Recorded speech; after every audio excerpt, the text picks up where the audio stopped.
চাঁদ হীরামন কনক চাঁদ অশ্বিনী গোপাল চাঁদ সাধু গুরু পাগল প্রেমানন্দে হরি হরি বল।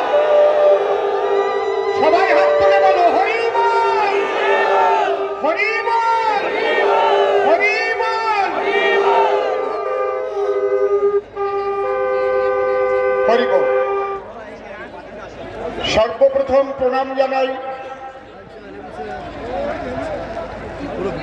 যুগবতার শ্রী শ্রী ঠাকুর পূর্ণ ব্রহ্ম হরিচাঁদের শ্রীপাদ পদ্মে। তারপর প্রণাম জানাই পতিত উদ্ধারের জন্য এসেছিলেন আমাদের পতিত পাবন বাবা গুরুচাঁদ ঠাকুর, শিক্ষার আলো যিনি দেখিয়েছিলেন। প্রণাম জানাই মা শান্তি সত্য ভামার শ্রীপাদ পদ্মে। প্রণাম জানাই যারা সাধু গোসাই পাগল এই মঞ্চে উপবিষ্ট আছেন তাদের শ্রীপাদ পদ্মে। আমি প্রণাম জানাই বিভিন্ন জেলা থেকে যারা এসেছেন এখানে, আমার বতুয়া ভক্তবৃন্দ, মা বোনেরা, প্রত্যেককে আমার ভক্তিপূর্ণ প্রণাম জানাই। প্রণাম জানাই যারা প্রশাসন থেকে এসেছেন এবং মিডিয়া থেকে এসেছেন। মিডিয়ার কথা আমরা কেউ ভাবি না, তারা ঝড়, জল, জঙ্গল, ঝড় সমস্ত কিছুকে অতিক্রম করে আমাদের সেই গুপ্ত খবরগুলো মানুষকে জানাবার জন্য যারা জীবনকে উৎসর্গ করে দেয়, প্রশাসনকে ধন্যবাদ জানাই। আজ তাদের আমি ভক্তিপূর্ণ প্রণাম জানাই।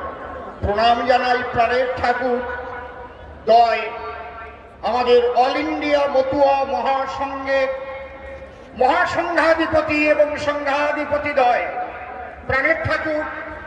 সকলে আশার আলো যিনি দেখাবেন বলে আমরা বিশ্বাস রাখি, ঠাকুর সুব্রত ঠাকুর মহাশয় এবং ঠাকুর শান্তনু ঠাকুর মহাশয়ের শ্রীপাদ পদ্মে।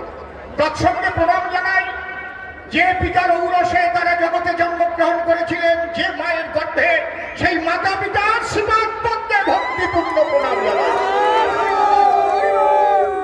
এমন সন্তান জন্ম না হলে আমাদের মহাধাম ঠাকুরনগরে প্রধানমন্ত্রী কখনো আসতেন না, স্বরাষ্ট্রমন্ত্রী কখনো আসতেন না। অনেকে বড় বড় কথা কয়, ও আমার জানা আছে। আমার পরিচয় তো আপনাদের দেবার দরকার নাই, নাকি আছে নাকি? বলিব আমি শ্রদ্ধা জানাই অল ইন্ডিয়া মতুয়া মহাসংঘের সমস্ত ঊর্ধ্বতন পদাধিকারী থেকে, মাতৃসেনা থেকে এবং আমার গুরুচাঁদ সেনা থেকে যারা এখানে উপস্থিত রয়েছেন, আমি সবাইকে ভক্তিপূর্ণ প্রণাম জানাই। প্রণামের বহর আর বাড়াবো না। আর রয়েছেন ভারতীয় জনতা পার্টির যারা ঊর্ধ্বতন নেতা নেত্রীরা, সবাইকে আমি ভক্তিপূর্ণ প্রণাম জানাই। অনেকে ভাবছেন অসীম সরকার আবার এই মঞ্চে এলো কেন, ব্যাপারটা কি? আমার বাবা গুরুচাঁদ বলেছিলেন, যে জাতির রাজা নাই সে জাতি রাজা নাই। আইন পাশ হয় পার্লামেন্টে, রাজ্যসভায়, বিধানসভায়, সেখান থেকে বিভিন্ন রকমের সুযোগ সুবিধা কিভাবে মানুষ পাবে এগুলো পাশ হয়ে থাকে। আমার মানুষ যদি সেখানে না যায় তো আমার কথা বলবে কে? আমার কথা কি অন্যজন বলে দেবে? এই জন্য আমাদের শান্তনু ঠাকুর মহাশয় তিনি পার্লামেন্টে গিয়েছিলেন বলে আজ প্রধানমন্ত্রী ঠাকুরনগরের মাটিতে এসেছে। আসছেন আমাদের স্বরাষ্ট্রমন্ত্রী অমিত শাহ, মাননীয় অমিত শাহ। আমি শ্রদ্ধা জানাই বারবার তাদেরকে। আমি দুটো একটা কথা বলবো, সময় খুব বেশি না। আমরা সিএ সিএ সিএ শুনতে শুনতে কান পচে গেছে। আমি অনেকের মুখে শুনলাম আমাদের নাগরিকত্ব দিতে হবে। না, নাগরিকত্ব আমাদের দিতে হবে কেন? আমরা ভোট দিয়ে প্রধানমন্ত্রী তৈরি করেছি না, ভোট দিয়ে স্বরাষ্ট্রমন্ত্রী তৈরি করেছি না, নাকি করো নাই? কি দেও নাই ভোট? আমাদের নাগরিকত্ব সুরক্ষা করতে হবে। সুরক্ষা দেড় ভাগের বলি হয়ে দেশটা ভাগ হয়েছিল, একটা ইসলাম রাষ্ট্র করে নিয়েছিল কারা? মুসলমান ভাইরা। তাহলে হিন্দুরা আসবে কোথায়? এই জন্য মাননীয় অমিত শাহজি বলেছিলেন, ये हिंदू कहाँ जाएगा? भारत में आएगा ना तो कहाँ जाएगा? अफगानिस्तान में जाएगा। তাহলে এই হিন্দুদের পূর্বপুরুষ যারা আমার বাপ ঠাকুর দাদা সবাই অবিভক্ত ভারতের নাগরিক ছিল বলেই এই ভারতের নাগরিক আমরা। মুসলমানদের জন্য তোমরা আলাদা রাষ্ট্র করে দিয়েছ, তাহলে আমাদের হিন্দুদের জন্যই তো হিন্দুস্তান। আমরা তো জানতাম না যে এইভাবে ভারত ভাগ করে আমাদের ওই পাকিস্তান রাষ্ট্রের মধ্যে ফেলে দেবে, আমরা জানতাম। এই জন্য সবাই আমরা এসেছি, ভোটার কার্ড করেছি, আধার কার্ড করেছি, প্যান কার্ড করেছি, গাড়ি করেছি, বাড়ি করেছি, রেশন কার্ড করেছি, আমরা নাগরিক হয়েছি। কিন্তু একটু কিন্তু আছে, যারা বলছে এইসব থাকলে সবাই নাগরিক তারা হচ্ছে চিটিং বাস। কারণ যে আইনটা করা আছে সেই আইনে যদি তার অসীম সরকারের নামে বাংলাদেশি বলে কেস হয় তাহলে তাকে দেখাতে হবে 1948 সালের 19শে জুলাইয়ের পরে যদি তার বাবা এসে থাকে তাই পাসপোর্ট করে অথবা মাইগ্রেশন করে এসেছে কিনা, বাগান কোটে ঢুকলে কিন্তু নেই হোগা হবে না। এই আইন কত বড় খারাপ আইন, সেখান থেকে আমাদের বাঁচাবার জন্য একটা অবাঙালি গৃহমন্ত্রী হয়ে যেভাবে দিল্লির দরবারে লড়াই করেছে শুধু আমাদের নাগরিকত্বের জন্য, তাহলে আমাদের নাগরিকত্ব না দিয়ে এনআরসি করা চলবে না। তো এনআরসি করলেই আমাদের নাম কাটা পড়বে, এনআরসি যখনই করবে তখনই আমাদের নাম কাটা যাবে যদি এই সিএ লাগু না হয়।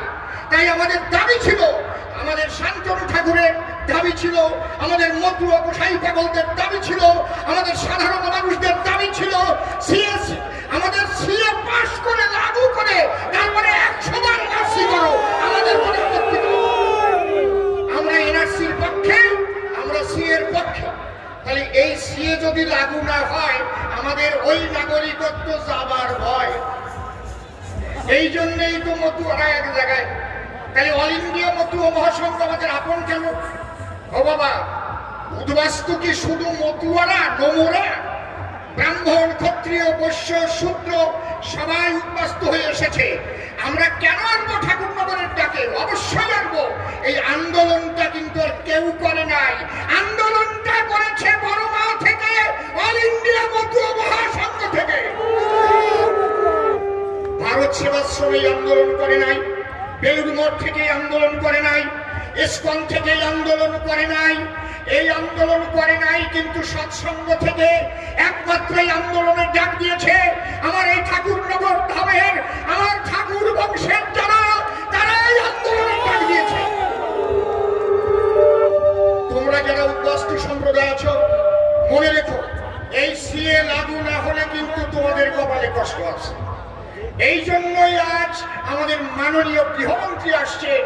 আপনারা বলতে পারেন সরকার মশাই 1 বছর হয়ে গেল, এত সিএ ভালো তো এতদিন লাগু হলো না কেন? এইরকম আমারে বলে। শোনেন, কতগুলো ব্যাপার আছে। যেদিন সিএ পাস হয়েছিল তারপরে আগুন কিভাবে জ্বলেছিল সারা ভারতবর্ষব্যাপী। আমার মনে হয় আমার অমিত শাহজি ভেবেছেন যে এই প্রশাসন থাকতে আমি এখনো দেব না, আমরা 21 সালের ভোটে যখন ক্ষমতা দখল করব আপসে তখন আমরা লাগু করে দেব। কায়দা আছে, কায়দা আছে। আজকেই লাগু করবে, কালকে সারা বাংলা ভরে আগুন জ্বলবে। দোষ পড়বে বিজেপির ঘাড়ে। এই বিজেপি দলটাই খারাপ, এই জন্য এরা দেখো আগুন জ্বালিয়ে দিয়েছে, হিন্দু মুসলমানের গন্ডগোল বাঁধিয়ে দিয়েছে। পুলিশ ভাইদের আমি একটু মন্দ বলবো না, কারণ পুলিশরা খেলার পুতুল। তবে বড় বড় অফিসার যারা, তারা আইপিএস, তারা আইএএস, তাদের ভাবা উচিত যে আমি কিন্তু বিজেপি সরকার থাকলে ওই আইপিএস থাকবো, আমি এমন অপকর্ম করবো না যাতে চিহ্নিত হয়ে যায় যে আমি অপরাধ বিচার। আপনাদের কাছে একটু প্রার্থনা, আমি জানি আপনাদের উপর চাপ থাকে।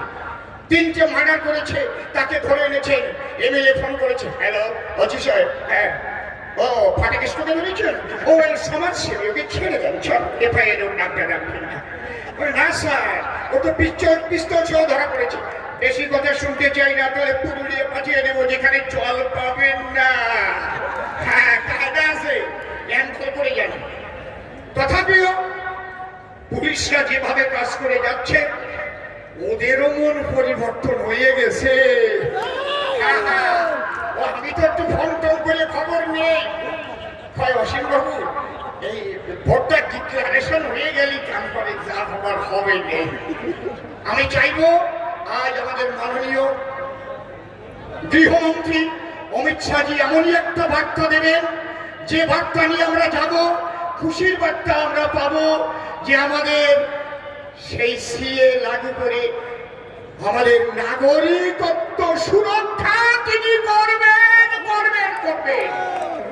তবে আমি এতটুকু অবিশ্বাসটাকে করি না, কারণ তিনি যদি আমাদের নাগরিকত্ব সুরক্ষা না দেন তাহলে বাংলায় বিজেপিও আসবে না, মমতাও থাকবে না, ইসলাম রাষ্ট্র হবে বাংলা।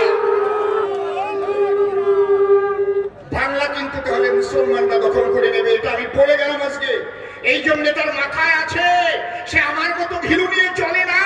মনে রাখবেন, আপনাদের নাগরিকত্ব দিয়ে তারপরে এনআরসি হবে। এই সমস্ত উদ্বাস্তু বিজেপির সঙ্গে ছিল, আছে, থাকবে। ওই সব মিথ্যা কথায় আপনারা ভুলবেন না। আমাদের মাননীয় মুখ্যমন্ত্রী তিনি বারবার বলেছেন, আরে তোমরা তো নাগরিকত্ব আছোই। জ্যোতিপ্রিয় বাবু বারবার বলছেন, আরে তোমাদের আবার নাগরিকত্ব দরকার কি? দরকার কি? কেসটা করে নেই, তারপরে দরকার কি? ঠিক বলা নেই। এই মিথ্যা কথা ছুরি মাথায় নিয়ে চলে না তোমরা। এখনো ক্ষমা চাও যে মিথ্যা কথা বলছি আমরা। এদের সিএ লাগু হোক, তা তোমরা চাইবেও না, আর আগামী ভোটে আসন পাইবেও না। হরিবল হরিবল। তাই মতুয়ারা, আপনারা যারা এসেছেন মনে রাখবেন, তাকিয়ে থাকবেন শুধু আজ মাননীয় স্বরাষ্ট্রমন্ত্রী আমাদের কি বার্তা দিয়ে যান। আমাদের কত সৌভাগ্য যে আজ এই মাটিতে প্রধানমন্ত্রী এসেছেন, এই মাটিতে গৃহমন্ত্রী আসছেন। আপনাদের নাগরিকত্ব হরণ করবার জন্য সিএ পাস করেনি তারা। যারা এটা বলে তারা চিঠ্যিবাজ। মনে রাখবেন। আর একটা কথা বলি, এখানে অনেকে বলেছেন আমাদের মতুয়া ধর্ম, মতুয়া একটা মতবাদ। আমাদের সনাতন ধর্মের মানুষ আমরা, বর্তমানে আমরা হিন্দু ধর্মের মানুষ, এইটা মনে রাখবেন। মতুয়া আমাদের একটা মতবাদ, হিন্দুত্ব আমাদের শিখাতে হবে না। যদি এক পিস গরুর মাংস খেতে পারতাম তাহলে উপার বাংলার জমিদারি ত্যাগ করে আসতাম না। জন্ম হয়েছিল জমিদার বংশে, তাহলে ওখান থেকে এলাম কেন? এক পিস গরুর মাংস খেতে পারিনি তাই। তাহলে আমরা হিন্দু নাকি? আমাদের কাউকে হিন্দুত্ব শিখাতে হবে না। আমরা কিন্তু হিন্দু হিন্দু হিন্দু। যারা যেখানে মতুয়ারা আছে সব হিন্দু সমাজের মানুষ। আমি আমার বক্তব্য দীর্ঘায়িত করবো না, আরো অনেকে রয়েছেন। আপনারা সবাই আরেকবার হাত তুলে বলুন, জয় জয় শান্তি হরি প্রেমানন্দে, হরি হরি বল, হরি বল, হরি বল, হরি বল। আরে বাবা, যে রাম সেই হরি। কালী হরিচন্দ ঠাকুর নিজের গায়ে রাম মূর্তি দেখাইছিল। এই জন্য একবার বলো, জয় শ্রীরাম, জয় শ্রীরাম, ভারত মাতা কি জয়, ভারত মাতা কি জয়, ভারত মাতা কি জয়, হরি বল, হরি বলো। আমার বক্তব্যের মধ্যে কোনো ভুল ত্রুটি থাকলে আপনারা ক্ষমা করবেন। এই আপনাদের শ্রীপাদ পথে আমার প্রার্থনা।